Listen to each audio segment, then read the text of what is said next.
chroniqueurs et des chroniqueuses aussi pertinents, talentueuses également. C'est le cas de Maître Florence Boucher-Cossette qui est là. Salut Florence, comment ça va? Ça va bien, merci. Très content de t'avoir en studio pour essayer de vulgariser et décortiquer des principes qui, juste des fois, à les entendre, nous font saigner des oreilles quand on parle du monde judiciaire, bien évidemment. Ce matin, le processus d'imposition de la peine. Parce que à ta dernière chronique, on a parlé du processus judiciaire en général. On a compris pourquoi c'est long et c'est pas nécessairement parce que le monde se pogne le beigne. Là. En fait, c'est pas à cause de ça, carrément. Mais une fois que la personne est déclarée coupable, là, pas fini, ça, là non plus. Là. Non, absolument pas. Puis ça me fait plaisir de décortiquer là, des principes comme ça. Là, encore une fois, les auditeurs peuvent toujours nous envoyer des questions. Moi, ça me fait vraiment plaisir. Mais oui, souvent, on oublie ou on pense que la peine, c'est comme un détail dans le processus judiciaire, que ça se fait vite, que c'est comme, bon, il est coupable, c'est réglé, il reçoit sa peine.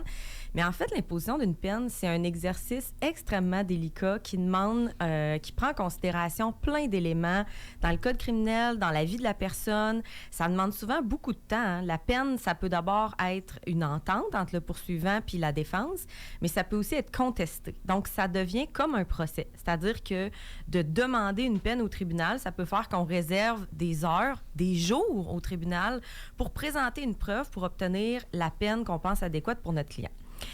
Puis, la peine, c'est quoi d'abord? Je vous réfère là, à l'article 718 du Code criminel aujourd'hui parce que, d'abord, la peine, ça sert à quoi? La peine, ce à quoi ça sert pas, c'est se venger ou racheter un crime. Hein? Il n'y a jamais rien qui va racheter un crime. On rachète jamais la vie de quelqu'un, évidemment, mais on rachète jamais non plus la tristesse, l'angoisse, le stress que quelqu'un a vécu par un vol, une fraude, un voie de fait, une menace. Ouais. C'est pas les principes qui doivent guider le tribunal ni les avocats quand ils déterminent la peine.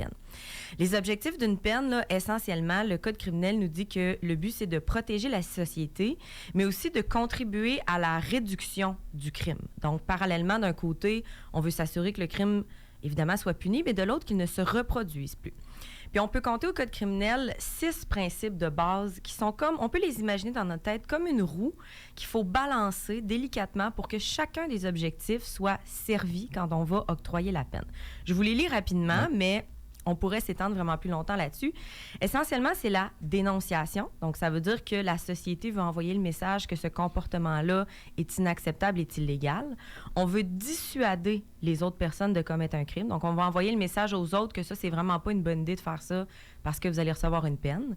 On veut, au besoin, isoler le délinquant. Donc, ça, c'est pour mettre la société en sécurité. Parfois, il y a certains crimes qui font que la personne, trop dangereuse, elle doit être isolée de la société.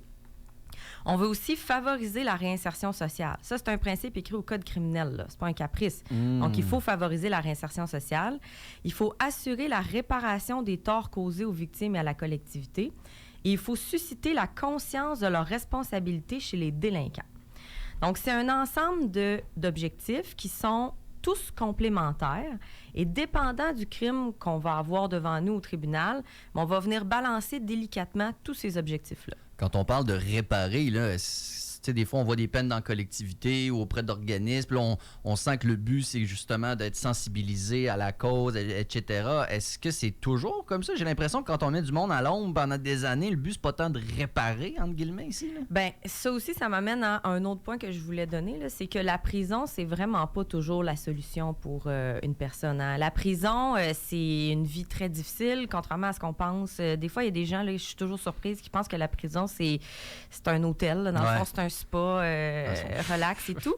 C'est très, très, très difficile, la vie en prison. Ça peut vraiment complètement désorganiser, ruiner la vie de la personne, la désaffilier. Il y en a qui sortent pire, hein? Moi, j'en ai connu. La majorité des gens que j'ai connus sont rentrés pour un petit crime et sont ressortis plein de tatous avec des mauvais contacts. Puis tout à coup, ils vendaient du pot, mais en sortant, ils vendent de la coke. Tu sais, je veux dire, il y a cet effet-là parce que est-ce que c'est quelque chose qui est considéré, ça, des fois? Si tu veux réhabiliter une personne, attention dans quel environnement tu vas la mettre. Bien, moi, dans ma pratique, c'est sûr que je le considère énormément, là, parce que d'abord, tu rentres en prison puis tu coupes tous les liens qui te relient à la société. Fait que des fois, là, quand tu es déjà fragile, que, bon, c'est difficile de trouver un logement, vous venez d'en parler dans la dernière chronique, là, tu viens de te trouver un logement de peine et de misère, ça faisait 3 ans que tu étais sur la liste d'attente, quoi que ce soit. Fait que tu as un logement, tu as des intervenants, tu prends de la médication, de peine et de misère, tu essaies de te réorganiser dans la vie. Des fois, aller en prison, là, tu coupes tous ces liens-là, puis en fait, tu viens de revenir là, au bas de l'échelle. Tous les acquis qui t'ont pris des années à avoir, ça vient... Mais quand tu sors de prison, là, tu penses que tu t'en vas où? Il n'y a pas de... y a personne qui t'attend à la sortie. Là. Papa, maman n'est pas là, à la sortie de la prison. Tu te retrouves souvent dans la rue. Ouais. Puis c'est une vie difficile. La vie en prison, c'est très pénible. Il y a beaucoup... Il y a trop de monde. Tu n'es pas bien t'es pas dans ta cellule tout seul avec ta toilette et ta serviette pliée. Non, vous êtes plusieurs. Il y a beaucoup de santé mentale. Il y a beaucoup de problèmes de santé mentale là-dedans. Bref, c'est une vie très, très difficile. Très difficile de garder son équilibre mental. Je suis sûre que si nous trois, on s'en allait en prison pendant une semaine, pas sûr qu'on sortirait puis qu'on serait... il y aurait un avant puis un après. Il y aurait un avant puis un après. Bien, imaginez quand vous êtes déjà fragile puis vous vous retrouvez en prison. Fait que déjà, oui, c'est pris en considération, c'est sûr, mais je le redis tout le temps que quand on envoie quelqu'un en prison, faut pas penser là, qu'on vient de régler un problème. Là. On a l'impression des fois qu'aller en prison, ça nous donne la satisfaction. Bon, la personne, elle va être punie. Mais à quoi ça sert de punir quelqu'un si plus tard, elle ressort, elle est 3 fois plus maganée puis elle se retrouve dans le même genre de situation qu'avant? Puis en plus, on parlait avec notre expert en criminologie, Jean-Claude Bernheim, qui disait qu'il y a une majorité des gens incarcérés qui sont en attente d'un procès, qui ne sont même pas condamnés. Donc, c'est des gens qui vivent cette expérience, appelons-la traumatique. Il n'y a personne qui a du fun d'aller en prison, là. Puis qui, dans le fond, à la fin, seront peut-être innocentés ou whatever. Fait qu'en plus, il y a des gens qui vivent cette expérience-là, des prisons qui débordent, alors que, dans le fond, c'est peut-être pas la meilleure chose à faire, et pour les réhabiliter, et pour réparer, et pour pas grand-chose, finalement. Bien, c'est vrai que ça fait qu'il y a beaucoup de gens en prison. Là, ce dont tu parles présentement, c'est quand les gens sont détenus dans l'attente de leur procès. C'est ça. Fait que ça veut dire qu'ils ont répondu à d'autres critères de dangerosité ou de récidive ou quoi que ce soit, qui ne pouvaient pas être mis en liberté en attendant leur procès. Mais en effet, c'est vrai que ça fait qu'il y a énormément de personnes en prison, puis que justement, on n'est pas traité aux petits oignons là, quand on est en prison. On considère la vie de la personne. Ça, je trouve ça intéressant avant la déposition de la peine, là, Florence. C'est quoi? Bon, elle a des jeunes enfants, elle a un job. C'est tout ce genre d'affaires-là qu'on va prendre en considération? C'est exactement ça qu'on va prendre en considération. Chaque personne, la peine, elle doit être individualisée. C'est un autre des principes. Puis la peine, un des principes, le principe fondamental de la peine, c'est que la peine doit être proportionnelle à la gravité de l'infraction et au degré de responsabilité du délinquant.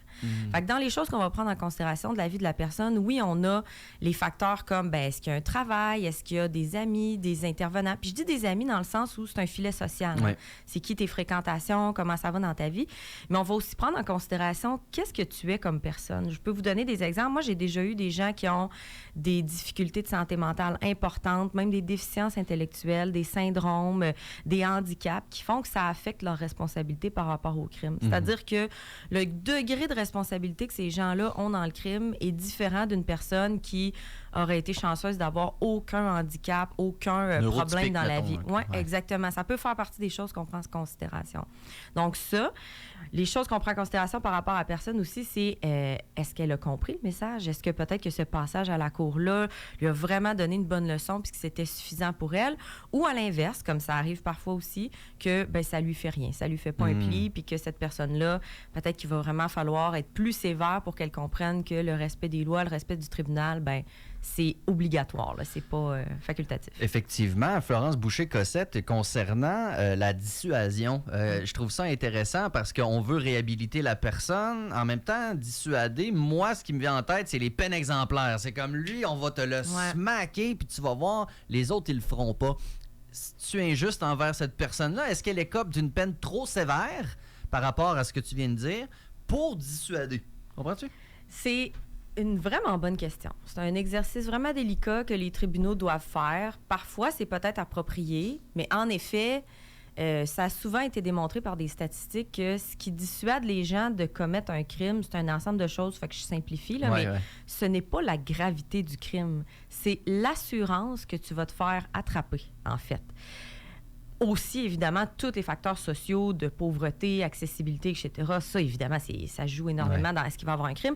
Mais ce qu'il faut savoir, c'est que dans des pays où, entre autres, le vol est puni de la peine de mort ou de se faire amputer la main, le monde vole quand même. Là. Ça fait que le concept, c'est pas la gravité. La punition. Non, c'est pas ça. Oui, des fois, ça peut être important, une peine exemplaire. Entre autres, là, je pense à l'alcool au volant. L'alcool au volant, là, je vous dirais que c'est un crime qui est difficile d'avoir beaucoup d'empathie pour ce crime-là. C'est assez accessible à tout le monde de ne pas conduire quand on a conduit en état d'ébriété. Puis quand les gens font des facultés affaiblies ou des facultés affaiblies causant la mort, bien, je peux comprendre qu'à un certain moment, il y a un message qui doit être envoyé à la société. Hey, écoutez, ce comportement-là, il est d'une dangerosité extrême. Vous pouvez... On ne sait plus comment le dire. On ne sait plus comment le dire. Il y a des messages qui sont envoyés, etc. Mais il faut que ce soit l'exception, une peine exemplaire, parce que tout le monde a droit à l'exercice délicat de son individualisation de la peine, parce que tout le monde est différent, puis qu'on prend ça au sérieux, la justice, que les tribunaux prennent ça au sérieux, la justice, puis qu'on prend le temps pour chaque personne de faire travailler ses méninges et de lui trouver la peine appropriée. Fait que la règle générale, ça devrait bien plus être l'individualisation de la peine, mais il peut arriver des situations exceptionnelles où, en effet, l'exemplarité prend le dessus. Tu sais, des fois, la roue, là, tous les poids ne sont pas complètement égaux. Ouais. Évidemment, pour un vol de nourriture, on va vraiment essayer de prioriser la réhabilitation, on va essayer d'accompagner la personne, lui donner du soutien, peut-être de l'approbation avec un intervenant et tout, versus des crimes scabreux comme des agressions sexuelles sur des mineurs. Mais là, le poids de la dissuasion va être beaucoup plus fort dans la balance. Ouais. Fait que c'est vraiment comme une roue où les poids sont tous variables, dépendants de ce qu'on a devant nous. C'est ça, effectivement. Et on comprend bien que déterminer la peine, c'est pas sur shuffle. Ça tourne, puis comme, bon, toi, tu viens de pogner 2 ans. C'est très long, là. Ça peut être très long. Il y a des rapports qui sont faits. On peut interroger des témoins. On peut faire des preuves papier, des preuves d'experts sur la peine. C'est vraiment un processus très délicat. Le travail d'un avocat de la défense, là, ce n'est pas d'acquitter à tout prix son client. C'est complètement faux. Le travail d'un avocat de la défense, c'est justement de défendre son client. Puis parfois, quand le client est coupable, ce qui arrive là, bien souvent dans les dossiers, bien, c'est de faire notre travail pour s'assurer de lui trouver une peine juste et équitable. Puis juste ça demande beaucoup de temps et de travail pour un avocat de la défense, de regarder ça avec son client, d'y faire ses démarches, de demander des rapports, de trouver qu'est-ce qui va être approprié pour cette personne-là pour pas la mettre en échec. Hein? Parce que si je donne, par exemple, moi je fais jamais ça, là, mais si je donne à un client consommateur des interdits de consommation, bien, je le mets en échec. Là. En fait, oublie ça. Cette personne-là, garantie, elle fait un bris demain matin. Si elle a un problème de consommation, elle va reconsommer. Fait que moi, mon travail, c'est de m'assurer que la peine, elle va être capable de la respecter, puis que ça va, oui, la dissuader, etc., mais que ça va surtout l'aider à ne pas se retrouver dans la même situation qu'avant. Maître Florence Boucher-Cossette, c'est ô combien pertinent. On en apprend toujours. Merci tellement de prendre le temps de venir en studio aux 2 semaines pour nous expliquer un peu plus en détail ce qui peut sembler extrêmement compliqué quand on parle de judiciaire, mais quand tu nous le racontes, tout à coup, on comprend mieux. Fait que merci beaucoup. Ça me fait plaisir. Bonne journée. Bye-bye. Merci. On est rendu à 8h30 sur les ondes de CKIA 88.3.